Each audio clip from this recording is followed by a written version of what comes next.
కేపులలో కూడా ఈ డాగ్ తోటి చెకింగ్ చేయడం జరిగింది. ఎందుకంటే ఈ గంజాయి యొక్క మత్తు పదార్థాలు ఎక్కువగా టీ కేపులలో కానీ బయట ఎక్కువ మన అనంతపురం టౌన్లో వస్తున్నాయని చెప్పి సమాచారం మేరకు ఇక్కడ రావడం జరిగింది. ఎవరైనా సరే గంజాయి అమ్మడం కానీ కొనడం కానీ సేవించడం కానీ చేస్తే చట్టరీత్యా నేరము మరియు చెకింగ్లు ఉంటాయి కేపులలో. మా డాగ్ స్పెసిఫిక్గా ఈ డాగు గంజాయి కోసమే, అంటే వాసన పసిగట్టి జోబులో పెట్టుకున్నా లేదంటే షాప్లో పెట్టుకున్నా లేకపోతే సేవించినా కూడా స్మెల్ చేస్తే ఖచ్చితంగా దొరుకుతారు. దాన్ని ఏం పట్టుకోలేరు. అంటే గంజాయి తాగినోడు కొద్దిగా మత్తుగా వాడు సరిగ్గా నడవలేని పరిస్థితుల్లో ఏదో ఒక లోకంలో ఉంటాడు. మేము ఐడెంటిఫై చేస్తేనే ఇది స్మెల్ చేస్తుంది, ఇమీడియట్గా పట్టుకుంటుంది. ఎవరు కూడా టీ కేబుల్లో అయితేనేవి బయట అయితేనేవి ఎక్కడ కూడా గంజాయి లాంటి మత్తు పదార్థాల జోలికి వెళ్ళకూడదు. అట్లాగే వెళితే నిన్న 2 days బ్యాక్ ఏం జరిగిందో తెలుసు. అనంతపురం టౌన్లో 1 town లిమిట్స్లో అరెస్ట్ చేసి వాళ్ళు రిమాండ్ పెట్టడం జరిగింది. కాబట్టి ఎవరైనా సరే అట్లా పట్టుబడితే వాళ్ళకు కూడా కఠినమైన చర్యలు తీసుకొని రిమాండ్కు తరలిస్తారు, బై వాక్ చేపిస్తారు. అలాగే ఇంకా ఏదన్నా ఒక గట్టిగా నిషేధమైనట్టుగా ప్రజల్లోకి చేస్తాం. మన అనంతపురం కూడా గంజాయి రహిత, డ్రగ్ రహిత అనంతపురంగా మంది ప్రజలు మీరు కూడా సహకరించాలా. పలానా చోట ఉంది సార్ అని మాకు 112 ఆ గంజాయిని పట్టుకుంటాం మత్తు పదార్థం ఏదైతే ఉందో మీరు రెస్పాన్సిబిలిటీగా ఫీల్ అయ్యి పోలీస్కి సహకరించాలా. ఎవడనో తాగండి ఎవడనో ఇట్లా పోతే మనకేమనుకుంటే రాబోయే భవిష్యత్తులో ఈ మత్తు పదార్థాలకి బానిసలు ఎక్కువైపోయి నడి రోడ్లో దాడులు ప్రతిదాడులు చేసుకునే అవకాశాలు ఉంటాయి. కాబట్టి మన ప్రివెన్షన్ గవర్నమెంట్ కూడా ఈ డ్రగ్ మీద ఎక్కువగా ఇలా మత్తు పదార్థాల మీద ఎక్కువగా ప్రివెంట్ చేసేసి అంటే ఎక్కడ పూర్తిగా ఎరాడికేషన్ చేయని చెప్పేసి ఆర్డరు. అందులో భాగంగానే ఈరోజు మొత్తం అన్ని కేఫ్లు ఆల్ కేఫ్స్ కూడా రైడింగ్లు ఉంటాయి. నెక్స్ట్ మరి షాప్స్ ఏదన్నా కానీ అనుమానాస్పద స్పాట్స్ బార్స్ అన్ని వైన్ షాప్స్ అక్కడ కూడా ప్రతి చోట అన్ని చోట్ల ఒక్కరోజు ఒక టాస్క్ ప్రకారంగా అనంతపురంలో ఎక్కడ కూడా డ్రగ్ ఉండకూడదు ధ్యేయంతో డ్రగ్ రహిత అనంతపురంగా మార్చాలన్న ఉద్దేశంతో ఈ ప్రోగ్రాం ఏర్పాటు చేయడం. ప్రజలు కూడా సహకరించాలి. గాంజా అనేది ఇప్పుడు సొసైటీలో పెద్ద ఎత్తున చర్చ జరుగుతున్నటువంటి అంశం. ఇటు చిన్నపిల్లల నుంచి పెద్దల వరకు కూడా దీనికి అడిక్ట్ అవుతున్నారు అనేది కూడా తీవ్రమైనటువంటి చర్చ. చిన్నపిల్లలకైతే ఏకంగా చాక్లెట్లలో కూడా రవాణా అవుతుంది, ముఖ్యంగా రీచ్ అవుతుంది, గ్రామీణ ప్రాంతాలకు సైతం రీచ్ అవుతుంది అనేది చాలా చోట్ల వింటున్నటువంటి పరిస్థితి. అయితే పోలీసులు ఒకవైపు పెద్ద ఎత్తున అవగాహన కార్యక్రమాలు నిర్వహిస్తూనే ర్యాలీలు కావచ్చు, లేకుంటే సైక్లింగ్ ర్యాలీలు కావచ్చు, ఇటువంటివన్నీ కూడా వారి వంతుగా ముందుకెళ్తున్నటువంటి నేపథ్యం. కాకపోతే వీరు ఇంకా చాలా చేయాల్సి ఉంటుంది. కానీ కాకపోతే వీరు చేయాలంటే ఒకవైపు పేరెంట్స్ కావచ్చు, ప్రజలు కావచ్చు, ఆ సపోర్ట్ కూడా దొరికితే పోలీసులు ఇంకా పెద్ద ఎత్తున సక్సెస్ అయ్యేందుకు అవకాశం ఉంటుంది అని చెప్పేసి చాలామంది ప్రముఖులు చెప్తున్నటువంటి నేపథ్యం. ఈ మధ్య కాలంలో స్నిఫర్ డాగ్స్ను కూడా గ్రౌండ్ లెవెల్లోకి తీసుకొచ్చి, ఎందుకంటే గాంజా ఎక్కడ ఉంటుంది ఇది మొత్తం ఆ లెవెల్లో కూడా ముందుకెళ్తున్నటువంటి నేపథ్యంలో మరి అనంతపురం జిల్లాలో, ఉమ్మడి అనంతపురం జిల్లాలో కూడా వికృతంగా గాంజా ముందుకెళ్తోంది, దాన్ని చాలామంది అడిక్ట్ అవుతున్నారు అని చెప్పేసి చర్చ జరుగుతున్న నేపథ్యంలో ఈ మధ్య ఇటీవల కాలంలో చాలా ర్యాలీలు, అవగాహన కార్యక్రమాలు నిర్వహించినటువంటి 2 Town CS శ్రీకాంత్ గారు మనతో ఉన్నారు. ఏం చెప్తారని మాట్లాడిన ప్రయత్నం. సార్ ఏంటి సార్ గ్రౌండ్ లెవెల్లో ఎలా ఉంది గాంజా ఎఫెక్ట్ అనేది, వికృత చేష్టలు, వికృత రూపాలు దాల్చింది అనేది ఒకటి చెప్తున్నారు. మీ ఇన్వెస్టిగేషన్లో ఏం జరిగింది, మీ యాక్టివిటీస్ ఎలా ఉంది?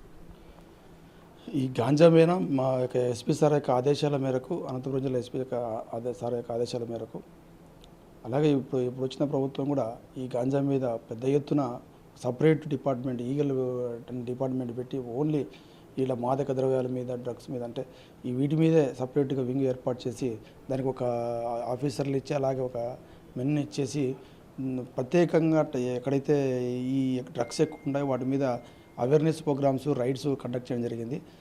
అందులో భాగంగానే ఈ మధ్య కాలంలో కూడా మేము ఆ యొక్క ఈగల్ డిపార్ట్మెంట్ సహకారంతో సంయుక్తంగా మేము ఈ స్నిఫర్ డాగ్స్ తోటి మా లిమిట్స్లో ఉండే ఈ కేఫ్ సెంటర్లన్నిటి మీద రైడ్ చేసి మేము వాళ్ళకి వార్నింగ్ కూడా ఇవ్వడం జరిగింది. ఈ కేఫ్ సెంటర్లు అయితే చాలా జాగ్రత్తగా ఈ మధ్య కాలంలో అలాంటి ఏదైనా సమాచారం ఉన్నా మాకు తెలియపరుస్తున్నారు. ఈ స్నిఫర్ డాగ్ అనేది మాకు చాలా ఉపయోగంగా, యూజ్గా ఉంది. జిల్లా అంతటా కూడా ఈ స్నిఫర్ డాగ్స్ తోటి మేము ఈ రైడ్స్ నిర్వహించి చాలా ఈ గంజాయి మీద ఎక్కడైతే సరఫరా ఉంది అలాగే కన్జ్యూమింగ్ ఉందో వాటి మీద మేము యాక్షన్ తీసుకోవడం జరిగింది. అందులో భాగంగా ఈ టౌన్లో Anantapuram 1 town 2 town 3 town 4 town అందరూ సిఎల్ గారు రైడ్లు చేసి ఈగల్ డిపార్ట్మెంట్ చేయడం జరిగింది.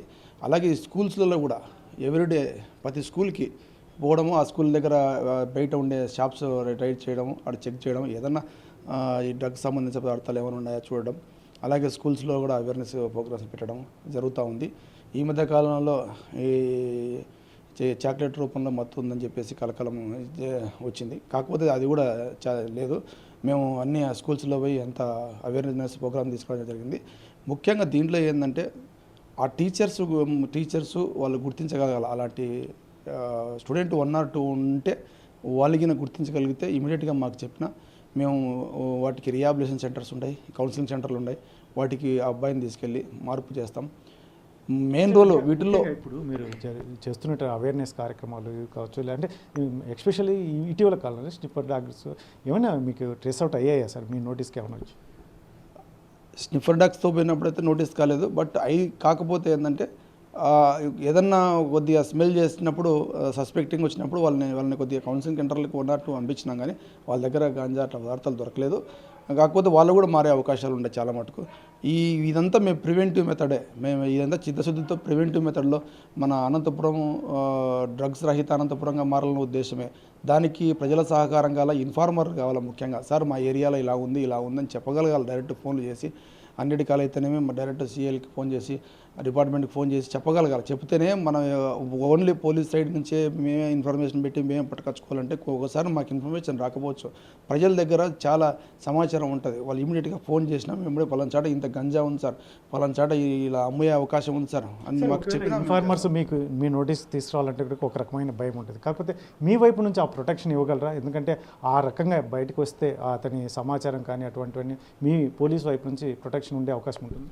ఖచ్చితంగా అండి. అలాంటి వాళ్ళు మేము అసలు ఇన్ఫార్మర్ అని చెప్పి వాళ్ళ పేరు కానీ వాళ్ళ నెంబర్ కానీ డిస్క్లోజ్ చేయము. ఎందుకంటే మాకు వాళ్ళు అలాంటి ఇన్ఫర్మేషన్ వచ్చినప్పుడే మేము దాని మీద మేము పూర్తిగా పకడ్బందీగా చర్యలు తీసుకోగలం. అలాంటి వాళ్ళ మీద మేము బయటికి చెప్పగలిగితే రేపు పొద్దున మాకు వచ్చే సమాచారం కూడా రాదు. కాబట్టి వాళ్ళకి పూర్తిగా మేము ప్రొటెక్టివ్గా ఉంటాము. అలాగే మేము ఈ మధ్య కాలంలో కూడా మా ఎస్పీ సారు అండ్ కలెక్టర్ గారు డ్రగ్స్ వద్దుబో సైకిల్ తొక్కుబో అని ఒక ప్రోగ్రాము మన టవర్ క్లాక్ నుంచి అండ్ సప్తగిరి సర్కిల్ మొత్తం టౌన్ అంతా ఒక ప్రోగ్రాం ఏర్పాటు చేసి కలెక్టరేట్ వరకు ఆ ప్రోగ్రామ్ను కండక్ట్ చేసి అందరికీ ఒక అవేర్నెస్ ప్రోగ్రాం కూడా రావడం జరిగింది. అలాగే ఎవ్రీడే కూడా ఈ గాంజా రైడ్స్ జరుగుతూనే ఉంటాయి. కాకపోతే ఈ పేరెంట్స్ అంటే ఈ పిల్లల పేరెంట్స్ వాళ్ళ యొక్క అబ్బాయి ఎలా ఉన్నాడు, ఆ అబ్బాయి వికృత చేష్టలు ఉన్నాయా లేదంటే డ్రౌజీ ఉన్నాడా అనేది వాళ్ళు గుర్తించగలిగి వాళ్ళు చెప్పగలిగితే తప్ప ఇంకా ఎవరో ఇంటి పక్కలలో ఎవరో బజార్న పోయే వాళ్ళు గుర్తుపట్టి చెప్తే అది ఎంతవరకు కరెక్ట్. వాళ్ళ పేరెంట్స్లో రావాలి అవేరు ఫస్ట్ మెయిన్.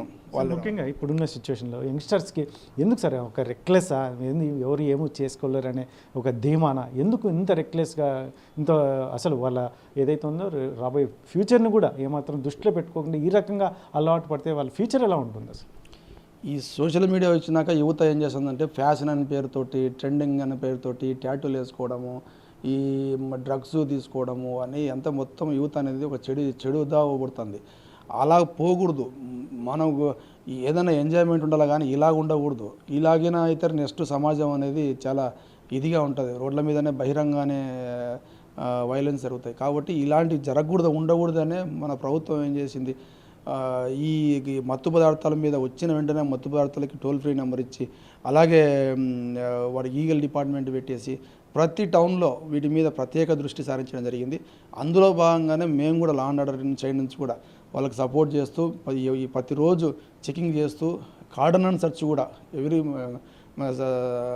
ట్యూస్డే కానీ సండే కానీ వీక్లీ ర్యాండమ్లీ ఈ ఎర్లీ మార్నింగే పోయి ఆ యొక్క కొన్ని ఏరియాల్లో కార్డన్ సెర్చ్ నిర్వహించి ఏదన్నా అనుమానాస్పదంగా ఉంటే ఆల్రెడీగా 1 టౌన్ ఏరియాలో కూడా పట్టుకొని కేసులు పెట్టడం జరిగింది. షికారి కాలనీ ఏరియాలో ఈ విధంగా మేము చాలా మా ఎస్పీ సార్ యొక్క ఆదేశాల మేరకు సార్ కూడా గట్టిగా ఏదిగానే సహించవచ్చు, కానీ ఇలాంటివి డ్రగ్స్ మాత్రం సహించకూడదు. అసలు మన ఆంధ్రప్రదేశ్లో అనంతపురం అనేది ఒక డ్రగ్ రహితంగా ఉండాలా. మనం ఒక మోడల్గా ఉండాలని చెప్పేసి మా ఉద్దేశం. దానికి మేము ఎంత చిత్తశుద్ధితో వర్క్ చేస్తానో దానికి ప్రజలు సహకారం. ఇప్పుడున్న సిచ్యువేషన్లో స్టూడెంట్స్ కావచ్చు, పిల్లలు కావచ్చు, వాళ్ళు ఈ రకమైన డ్రగ్స్కి అలవాటు పడితే పేరెంట్స్, ముఖ్యంగా ప్రజల సపోర్ట్ మీకు ఎంత మేరకు అవసరం అంటారు? ఎందుకంటే వారు ఒక ఏజ్లో చాలామందికి తెలియకపోవచ్చు, ఇంట్లో అయితే మాత్రం అబ్జర్వ్ అటు కాలేజీలో కావచ్చు, ఇటు ఇంట్లో కావచ్చు, అబ్జర్వ్ చేస్తే నోటీస్ అయ్యే అవకాశం ఉంటుంది. పేరెంట్స్ సహకారం కంపల్సరీ. పేరెంట్స్ సహకారం లేకుంటే కష్టం. ఎందుకంటే వాళ్ళ అబ్బాయి ఇంట్లో బెడ్రూమ్లో ఒకడు డోర్ వేసుకొని లోపల ఏం చేస్తున్నాడు అనేది వాళ్ళు పట్టించుకోరు.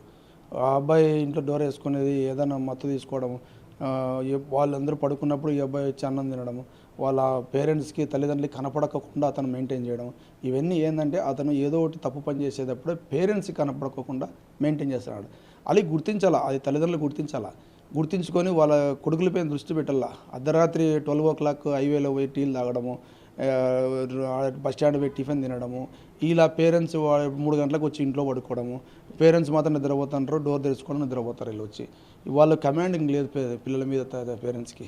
అది వస్తే కానీ self discipline and parents discipline వస్తే తప్ప కొద్దిగా మాకు సహకారం అవుతుంది. ఓన్లీ పోలీస్ అనేది మేము చేస్తాం, మేము కట్టడి చేస్తాం, మా యొక్క చట్టాల వల్ల మేము కట్టడి చేస్తున్నాము.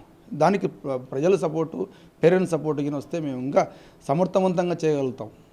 సార్, భవిష్యత్తులో ముఖ్యంగా ఎందుకంటే వారి ఫ్యూచర్ అనేది చాలా ఇంపార్టెంట్. ఈరోజు ఈ డ్రగ్స్ దగ్గరనో, ఇటువంటి గాంజా కావచ్చు, లేదంటే లిక్కర్ కావచ్చు, ఇటువంటి దగ్గర ఆగిపోతే వారి భవిష్యత్తు ఎలా ఉంటుంది? కేసులు నమోదైతే ఎలా ఉంటుంది పరిస్థితి? వాస్తవానికైతే ఒక్కసారి ఈ డ్రగ్స్కి అడిక్ట్ అయిపోతే అతన్ని మరీ రీహాబిలిటేషన్ సెంటర్ పంపించేసి నార్మల్ మనిషికి తేవడానికి కనీసం 1 year ప్రాసెస్ ఉంటుంది. ఈ మధ్యకాలంలో అతని యొక్క స్టడీస్ అయితేనేమి, అతని యొక్క ఆరోగ్యం మీద చాలా ఎఫెక్ట్ పడి మరీ కోలుకోవాలంటే టైం పడుతుంది. కాబట్టి ప్రివెన్షన్ మెథడే, ఎప్పుడైనా ప్రివెన్షన్ మెథడ్ ఉంటేనే ఆ అబ్బాయి దానికి అడిక్ట్ కాకుండా దాన్ని స్మెల్ చేయకుండా ఉండకపోవడమే మంచిది. ఒక్కసారి దానికి అడిక్ట్ అయిపోతే రాలేరు. ఆ ఉద్దేశంతోనే మేము పోలీస్ అయితేనేమి, ఏదన్నా కానీ స్వచ్ఛంద సంస్థలు అయితేనేమి ఆ యొక్క మత్తుకి, డ్రగ్స్కి దూరంగా ఉండాలని చెప్పేది మేము అవేర్ కల్పించేది అదే. కానీ ఈ యూత్ అయితే దాన్ని పెడదవ పెడుతున్నారు. దయచేసి మేము మా పోలీసుల సైడ్ నుంచి చెప్పేది ఒకటే, మీరు ఈ డ్రగ్స్ ఏదో ఈ టేస్ట్ ఉంటే చేద్దాము, ఏదైనా స్మెల్ చేద్దామని చెప్పేసి ప్రయత్నం చేయొద్దండి. మీ ఫ్రెండ్స్లో 1-2 అలా ఉన్నా కూడా వాళ్ళకి దూరంగా ఉండండి. మీరు ఏదైనా ఎంజాయ్ చేయండి, కానీ ఈ విధంగా చేయొద్దండి. దయచేసి మంచి భవిష్యత్తు ఉంది మీకు. రేపు పొద్దున మీరే బంగారు భవిష్యత్తు సమాజానికి. అలాగే ఉండాలని మేము కోరుకుంటున్నాం. ఇది మొత్తం మీద అయితే మాత్రం పోలీసులు ఒకవైపు మేము చేయాల్సిందంతా చేస్తూనే ఉన్నాం. కాకపోతే మాకు సొసైటీ, ముఖ్యంగా ప్రజలు, పేరెంట్స్ సపోర్ట్ అనేది మాకు వస్తే మాత్రం మేము చేస్తున్న యాక్టివిటీస్కి పెద్ద ఎత్తున సక్సెస్ అవ్వడానికి అవకాశం ఉంటుంది అని చెప్పేసి శ్రీకాంత్ చెప్తున్నటువంటి నేపథ్యంలో, ముఖ్యంగా జిల్లా ఎస్పీ ఆధ్వర్యంలో మొత్తం ఏదైతే ఉందో డ్రగ్స్ రహిత జిల్లాగా అనంతపూర్ ఉండాలనే ఉద్దేశంతోనే ముందుకు వెళ్తున్నాం. కాకపోతే మాకు కావాల్సింది సపోర్ట్ పేరెంట్స్. మరొక వైపు ఇది ఈ రకంగా అలవాటు పడితే మాత్రం పిల్లలు భవిష్యత్తు గురించి, మీరు బంగారు భవిష్యత్తు ఉంటుంది, వీటి దగ్గర ఆగిపోవద్దు, ముందుకు వెళ్ళాల్సిన పరిస్థితి ఎలా ఉంది. అందులో ముఖ్యంగా రాబోయే కాలంలో మీరు ఒక మంచి స్టేజ్కి వెళ్ళే అవకాశం ఉన్న సిచ్యువేషన్స్ని మాత్రం మీరు డిస్టర్బ్ చేసుకోవద్దు అన్నట్టు ఒకవైపు చెప్తూనే, ముఖ్యంగా పేరెంట్స్ వారి అబ్జర్వేషన్ అనేది పిల్లల మీద ఉంటే మాత్రం ఖచ్చితంగా వారికి ఇమ్మీడియట్గా ఆ గాంజా ఎఫెక్ట్ నుంచి బయటకు తీసుకొచ్చే అవకాశం ఉంటుంది. రీహాబిలిటేషన్ సెంటర్స్ ఉన్నాయి, ముఖ్యంగా మేము అవేర్నెస్ కార్యక్రమాలు కూడా నిర్వహిస్తున్నాం, స్వచ్ఛంద సంస్థలు పనిచేస్తున్నాయి, జిల్లా యంత్రాంగం, పోలీస్ యంత్రాంగం అయితే అద్భుతంగా పనిచేస్తుంది. కాబట్టి వీటన్నిటికీ తోడు మెయిన్లీ పేరెంట్స్ సపోర్ట్ ఉంటే మాత్రం అద్భుతంగా మేము గాంజాని కట్టడి చేయవచ్చు. ముఖ్యంగా చాక్లెట్ల రూపంలో ఉంది అంటున్నారు, కానీ మాకు ఇంతవరకు ఎక్కడ నోటీస్ కాలేదు. కాకపోతే మాత్రం ఆ రకంగా అటువంటి రాకుండానే మేమైతే కట్టడి చేస్తున్నాం. ముఖ్యంగా డాగ్ స్క్వాడ్ కూడా మాకు పూర్తి స్థాయిలో ఉపయోగపడే అవకాశం ఉంది అని చెప్పేసి శ్రీకాంత్ గారు చెప్తున్నటువంటి నేపథ్యంలో, మరి దీన్ని ప్రతి ఒక్కరు, పోలీసులే కాదు, ఇది ఒక బాధ్యతగా ప్రజలు కావచ్చు, లేదంటే స్టూడెంట్స్ కావచ్చు, అందరూ బాధ్యతగా వ్యవహరిస్తుంటే మాత్రం గాంజాని అరికట్టడం అంత పెద్ద కష్టమేమీ కాదు అని చెప్పేసి పోలీసుల భావన. కెమెరా పర్సన్ సుధాకర్తో చల్లాకి నాయుడు, RTV, అనంతపురం జిల్లా. చరిత్ర సృష్టించినోడు ఇప్పుడు ఆ చరిత్రని తిరగరాయబోతున్నాడు. అబద్ధాల గోడల్ని బద్దలు కొట్టి నిజాలను రాగా మీ ముందుంచబోతున్నాడు. నిజమైన వార్తల కోసం వెంటనే డౌన్లోడ్ చేసుకోండి రా యాప్ని.